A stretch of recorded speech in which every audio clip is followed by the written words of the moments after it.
let's jump into the costume analysis, that series that we have been doing, now looking at the Clark Kent costumes. And this time around, we jump to 1966, where we look at the costume of Bob Holliday, who starred as Superman Clark Kent in the 1966 Broadway musical It's a Bird, It's a Plane, It's Superman.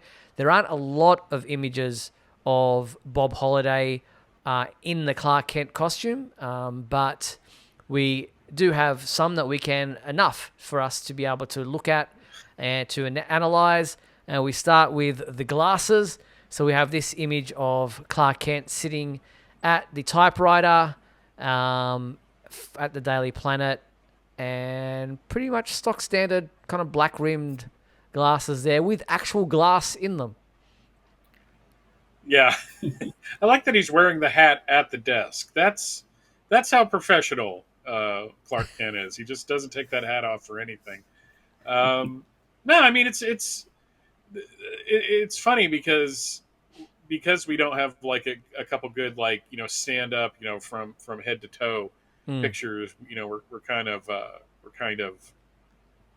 what's the word I'm looking for? Limited in what we can talk about. Yeah. I will say this, in terms of looking different from Clark Kent to Superman, Bob Holliday's got that on lock. Oh yeah. He's carrying himself different, and he's got that look that I think a lot of us have at the office. It's like, I want to go home. Yeah. Just tired of dealing with everything. Yeah. Yeah, I mean, they're basically just your, stock glasses, prop department kind of thing. But, exactly. It's just, I mean, they're the lenses are a little bigger, which, as you said, could maybe hide the identity a little bit.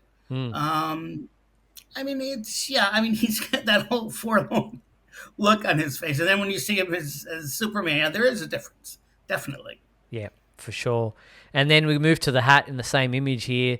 Very similar to George Reeves, that he liked to sit the hat kind of back a little bit, which is probably for a number of things. One, from a technical point of view, when you're filming something, you don't want to be covering the person's face too much. You want to be able to, the lighting has got to be able to hit on their face and what have you, and you've got to be able to see them from that perspective. But it almost also gives that kind of a bit of a laid back, relaxed kind of feel to it as well, which here in the office, as you're saying, with that forlorn look of, gee, can I go home already? Is it 5 o'clock?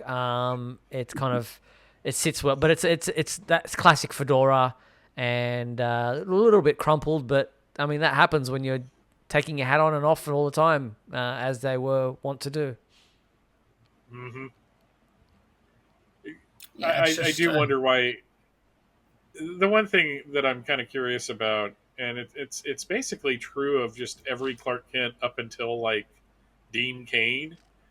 Like, why does he keep the sport coat on even when he's sitting down? I mean, when you're at the office and you're writing a story, you probably want to be a little more comfortable than that. And so, when you take the jacket off, hang it on the back of your chair or on a hook, take the hat off, and just get to work.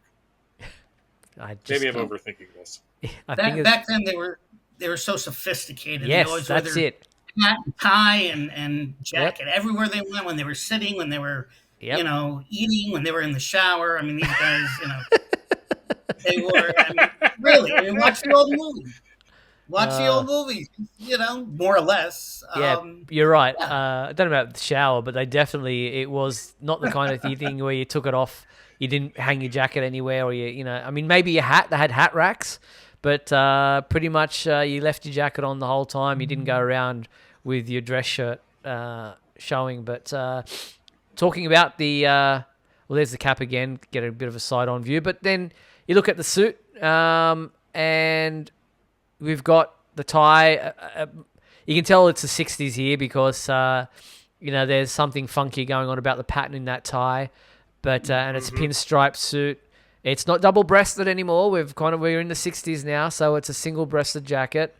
I would love to see further down to see if, there was... I mean, there's his changing into the costume, but... the pants legs, there they are. They're not too flary. Where in in the 60s, we could have got flared pants, bell bottom pants, but this is Clark Kent. He's a straighty 180, so we just got the straight leg, but a little bit baggy in the pants. I think it's funny. I never realized growing up that Linda Lavin, who's playing what's her name there? I can't even remember her name in the musical. God, I want to call her Cat Grant because that's essentially who she is, the ancestor to. But I grew up watching Alice in syndication. Yes. And just to think that she was the one that she had a huge Broadway career, and she's on the original cast recording. So it's kind of neat seeing pictures of her in here. I know that has nothing to do with Clark Kent, but. Well, I mean, when else are we going to get to talk about Linda Lavin in "It's a Bird, It's a Plane, It's Superman"? I mean, exactly. In a miniskirt.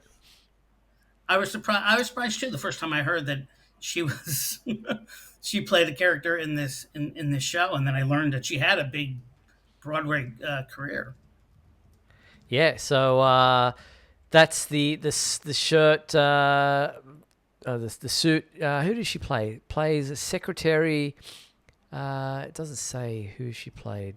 Can't think of the name. She's Max Minkin's secretary, and Max Minkin was played by a guy named Jack Cassidy. Yes.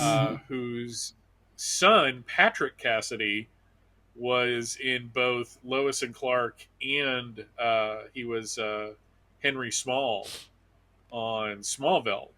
Right. So. And like the entire Cassidy family was destined to be in comic book properties because his other son was David Cassidy, yes, who was on the Partridge Family, but also was the Mirror Master on the 1990s Flash series. And David Cassidy's daughter was Black Canary on Arrow. So it's like this entire family was just destined to be in DC DC adaptations through the generation. Like, that's literally like 3 generations of people. I mean, that's amazing. That is pretty impressive. And so we look at the hair, really. The only kind of idea we get about the hair is in this image here. We can see he's neatly parted on the left-hand side.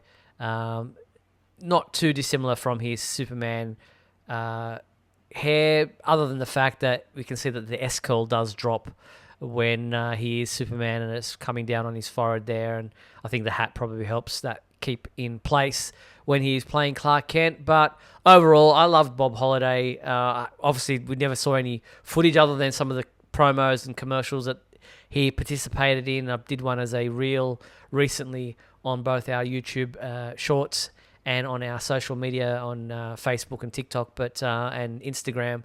But when I met Bob at the Superman celebration, he was a gentleman and absolutely loved the fact that he was part of the Superman family. And probably not enough is said about his portrayal of both Superman and Clark Kent. Yep. No, when I finally got my hands on the cast recording, it's an impressive performance. He's got some pipes. Yeah. He had a nice baritone voice, and there is a little bit of lightening up the tone when he's singing "Doing Good" when he's turning into Clark Kent, and it's just a fun show. They in more recent productions have had a different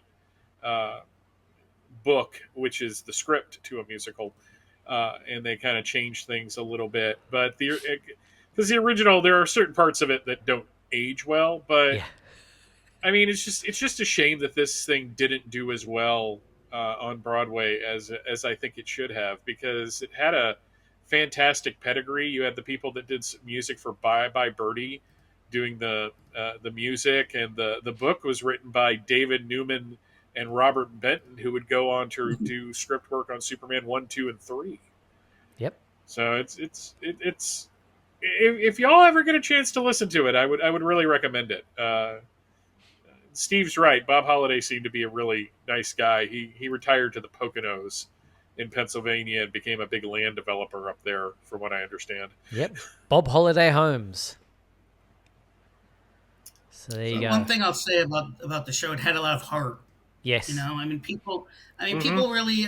They weren't just cashing in on the name. They did want to did want to put on a good show. You know, as opposed to other superhero type of musicals Hmm. we've got. You Yeah, know, so I'll definitely. give it that for sure. So yeah, it's hard to really judge, but just based on the images we've seen alone, I'd go a solid 8 out of 10 for Bob Holliday as Clark Kent, as far as the look is concerned. Yeah, I'd give it an 8 out of 10 as well. All right, I'll unanimous 8. Guilty. Well, don't have us twist your arm. Don't have us twist your arm there, Mark. Come No, on. I'm just If you don't like it, say so.